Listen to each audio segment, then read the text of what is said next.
Hi friends, welcome to our channel. Friends, ఈరోజు మీ ముందుకు తీసుకొచ్చాను ఒక రిలయబుల్ స్మూత్ ఇంజన్ కలిగినటువంటి హోండా SP 160 2024 మోడల్.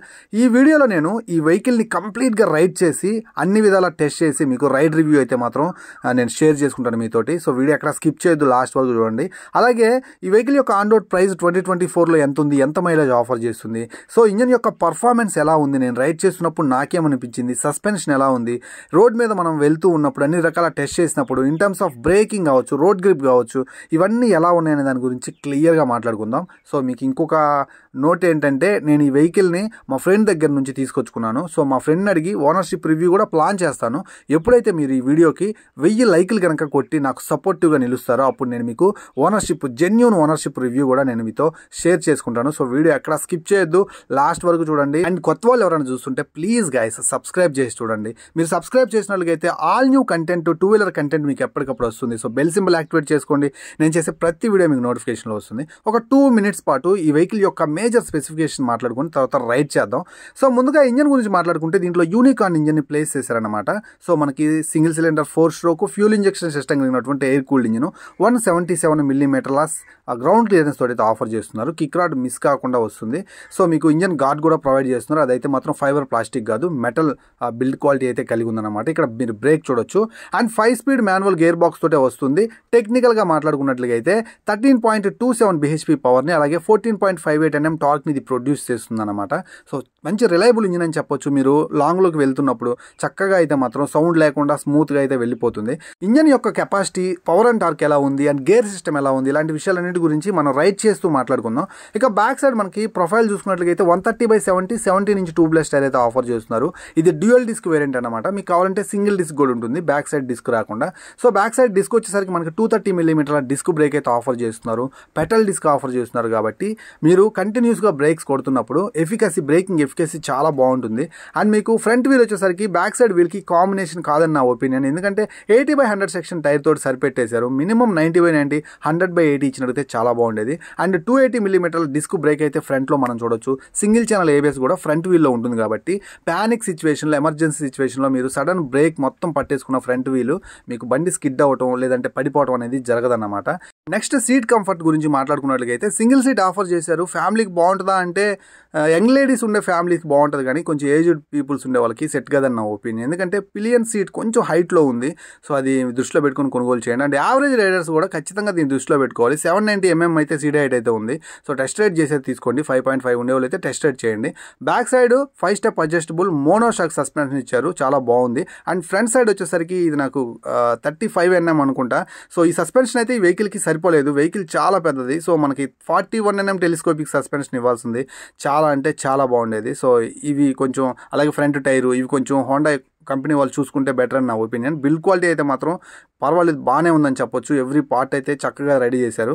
ఇక డిజిటల్ కన్సోల్ గురించి మాట్లాడుకొని ఇక మనం రైడ్ రివ్యూలోకి అయితే వెళ్ళిపోదాం. సో మనకి డే టు డే లైఫ్లో కావాల్సినటువంటి అన్ని ఫీచర్స్ ఉన్నాయి. స్పీడోమీటర్ ఉంది, ఓడోమీటర్ ఉంది, ట్రిప్ మీటర్ ఉంది, రెవ్ మీటర్ ఉంది, టైం కనిపిస్తుంది. అండ్ మనకి ఇక్కడ ఏదైతే స్పీడోమీటర్ ఉందో అది కొంచెం చక్కగా కనిపిస్తుంది. నెగిటివ్ కన్సోల్ అనమాట, నెగిటివ్ LCD కన్సోల్. సో బెటర్గా అయితే మనకు ఉంది. ఇక real time mileage, average mileage, distance to empty ఇలాంటి ఫీచర్స్ అన్నీ కూడా మీకు కనిపిస్తూ ఉన్నాయి. ఇంజన్ మాల్ ఫంక్షన్ లైటు, అలాగే మనకి న్యూట్రల్ సింబల్, ఎవ్రీథింగ్ కూడా మనకి అక్కడ ఉన్నాయి. సో సఫిషియెంట్గా ఉన్నాయి, ఎలాంటి ప్రాబ్లం లేదు. అండ్ మీకు హ్యాండిల్ బార్ దగ్గర ఉన్నటువంటి ఇంజన్ కిల్ స్విచ్ ప్రొవైడ్ చేస్తున్నారు. హై బీమ్, లో బీమ్కి టర్న్ ఇండికేటర్స్. ఇక్కడ మనకి హజార్ లైట్స్ కూడా ప్రొవైడ్ చేస్తున్నారు. స్విచెస్ క్వాలిటీ కూడా అప్ టు ద మార్క్ అయితే ఉంది. హ్యాండిల్ బార్ కూడా చాలా చక్కగా అయితే ఉంది. సో చాలా మంచిగా అయితే మాత్రం హ్యాండిల్ బార్ని అయితే డిజైన్ చేశారు.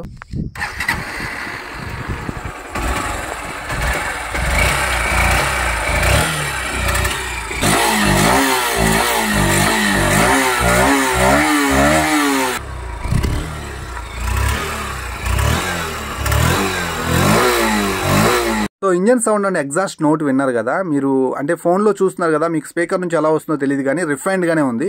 అండ్ ఇక్కడ స్ప్లిట్ LED అచ్చం SP 125 LED సిస్టమ్ అయితే ప్రొవైడ్ చేస్తున్నారు. నేను ఆల్రెడీ హజార్ లైట్స్ ఆన్ చేశాను. సో మనకి సైడ్ బ్లింకర్స్ ఏవైతే ఉన్నాయో, టర్న్ ఇండికేటర్స్, ఈ ప్రైస్ రేంజ్లో వీళ్ళు అట్లీస్ట్ LEDతో కవర్ చేయాల్సిందే. So back side LED, front LED ఇచ్చి సైడ్ ఇండికేటర్ లైట్స్ దగ్గర కాంప్రమైజ్ అవ్వడం నాకు ఇష్టం అనిపించలేదు. సో నేను ఇందాక కొన్ని కాన్స్ చెప్పాను, అందులో ఇదొకటి. మనకి హాలోజన్ బల్బ్ అయితే ఇండికేటర్, క్లియర్ ఇండికేటర్స్ అయితే ఆఫర్ చేస్తున్నారు. సో రైడ్ చేస్తూ మాట్లాడుకుందాం. ఆన్ రోడ్ ప్రైస్ ఎలా ఉంది, అండ్ ఇది ఎక్స్షోరూమ్ ప్రైస్ ఎలా ఉంది, అలాగే రైడింగ్లో నాకు ఎలాంటి ఫీలింగ్ ఉంది, ఇలాంటి విషయాలన్నిటి గురించి.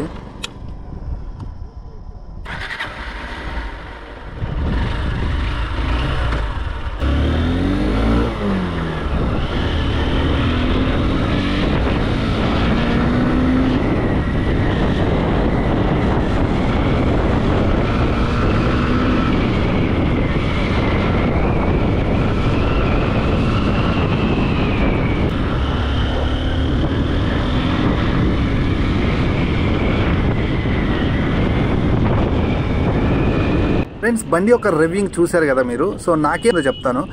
ఫస్ట్ ఆఫ్ ఆల్ నాకు ఆ పుల్ చాలా అద్భుతంగా అనిపిస్తుంది అనమాట. సో ఇన్స్టెంట్గా ఇది తీసుకునే పికప్ 14.58 Nm టార్క్, దీనికి పవర్ కంటే టార్కే ఎక్కువ, అందుకే లో ఎండ్ గేర్స్లో చక్కని పికప్ అయితే దొరుకుతుంది.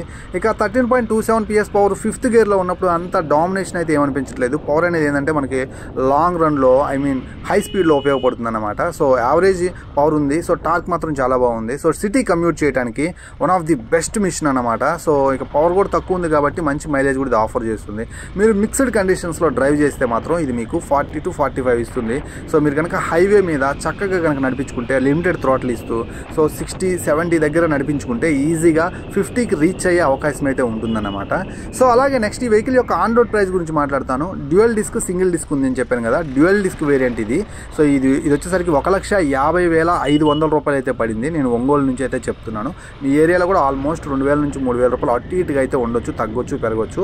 అండ్ సింగిల్ డిస్క్ వచ్చేసరికి మీకు 1,48,000 రూపాయలు అలా రావచ్చు అని నేను అనుకుంటున్నాను, 47,000 రూపాయలకి అట్లా.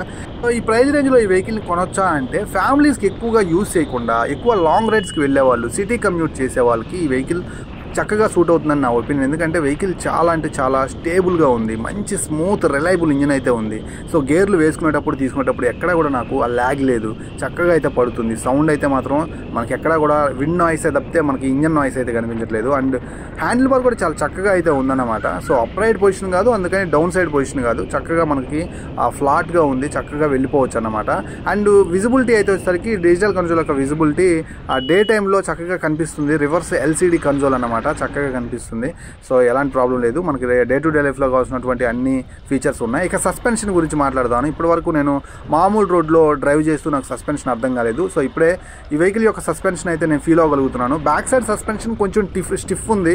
సో స్టిఫ్గా ఉంది. ఇది మేబీ ఇంకొన్ని రోజుల తర్వాత ఇంకొంచెం మారవచ్చు, ఎందుకంటే కొంచెం నలగాలి వెహికల్. సో అప్పుడు కొంచెం మనకి వెహికల్ యొక్క యాక్షన్ బాగుంటుంది అనుకుంటున్నాను. ఫ్రంట్ సైడ్ సస్పెన్షన్ అయితే అనుకున్నంతగా అయితే నాకేం లేదన్నమాట. సో ఇంకా ముందుకు వెళ్ళే కొద్ది సస్పెన్షన్ ఇంకొంచెం క్లియర్గా చూద్దాము. సో ఇక ఈ వెహికల్ యొక్క మెయిన్ అడ్వాంటేజ్ ఏదైనా ఉంది అంటే మాత్రం సీట్ కంఫర్ట్ అని చెప్పొచ్చు. సీట్ కంఫర్ట్ చాలా అంటే చాలా ఉంది, చాలా బాగుంది. ఆ ఫెటిక్నెస్ అయితే ఎక్కడ నాకు అనిపించట్లేదు. సో ఆరామ్స్ వెళ్ళిపోవచ్చు, ఒక 250 కిలోమీటర్స్ లాంగ్ రైడ్ వెళ్ళిపోవచ్చు అన్నమాట. సో కొంచెం ఒక సింగిల్ బ్రేక్ తీసుకుని 250 కిలోమీటర్లు ఈజీగా వెళ్ళొచ్చు. సో నాకైతే అనిపిస్తుంది. అంతా సీటింగ్ క్వశ్చనింగ్ బాగుంది అండ్ సీట్ కంఫర్ట్ కూడా చాలా అంటే చాలా బాగుందన్నమాట. సో ఇక సస్పెన్షన్ గురించి మాట్లాడాలంటే ఇందాక నేను చెప్పినట్లే బ్యాక్ సైడ్ కొంచెం స్టిఫ్ ఉంది సస్పెన్షన్. ఫ్రంట్ సైడ్ నుంచి అనుకున్నంత యాక్షన్ అయితే నాకైతే ఏం అనిపించట్లేదు. సో ఓవరాల్గా ఇంజన్ యొక్క పికప్ అయితే మాత్రం చాలా బాగుంది. ఇంజన్ యొక్క స్మూత్నెస్ చాలా బాగుంది. గేర్స్ అయితే మాత్రం చాలా నీట్గా అయితే ఉన్నాయి. క్లచ్ అండ్ బ్రేక్ ఫీల్ కూడా చాలా బాగుంది. సో బ్రేకింగ్ వచ్చేసరికి ఆల్మోస్ట్ చక్కగా పడిపోతున్నాయి. సో ఫ్రంట్ సైడ్ నుంచి సింగిల్ ఛానల్ ABS యొక్క వర్కింగ్ ఫైన్ ఉంది, టూ గుడ్ ఉంది. ఇక బ్యాక్ సైడ్ నుంచి కూడా మనకి డ్యూయల్ డిస్క్ కాబట్టి బ్రేకింగ్ ఎక్కడా ప్రాబ్లం అయితే లేదన్నమాట. సో చాలా కంఫర్టబుల్ ఉంది.